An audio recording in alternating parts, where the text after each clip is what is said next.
ماذا لو تحررت فلسطين؟ منذ عام 1948 وفلسطين تنتظر، وشعب كامل يحلم بيوم واحد.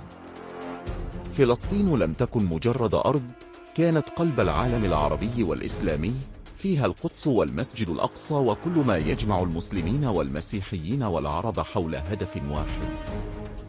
لكن ماذا لو تحررت؟